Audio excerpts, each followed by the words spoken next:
दोस्तों आप देख रहे हैं राइट भोजपुरी और आप लोगों को फिर से एक बार राइट भोजपुरी चैनल में स्वागत है। दोस्तों, कलाकार होने के नाते हमेशा से खेसारी लाल यादव गरीबों को मदद करते आए हैं और दोस्तों अपने भोजपुरी भाषा के लिए हमेशा सरकार से सवाल पूछते आए हैं। और दोस्तों फिर से एक बार सरकार को याद दिलाने के लिए कोशिश किए हैं खेसारी लाल यादव ने उनके किए गए वादे को, जो कि 2013 में किया गया था नरेंद्र मोदी जी के द्वारा। जी हाँ दोस्तों, कल खेसारी लाल यादव ने अपने ट्विटर पर एक पेपर के कटिंग को पोस्ट किए हैं। वो 2013 का पेपर का कटिंग है जिसमें भोजपुरी को 8वीं अनुसूची में शामिल करने की बात कही गई थी।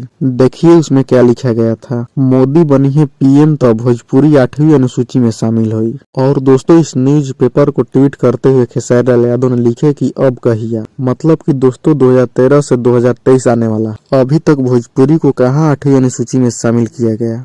तो दोस्तों खेसारी लाल यादव ने फिर से एक बार सरकार पर क्वेश्चन मार्क खड़ा किए। तो चलिए दोस्तों इस वीडियो में इतना ही। इसके बारे में आप लोग क्या कहना चाहते हैं कमेंट करके जरूर बताइएगा। और अभी तक हमारे चैनल को सब्सक्राइब नहीं किए तो सब्सक्राइब कर दीजिए। तब तक के लिए जय हिंद जय बिहार।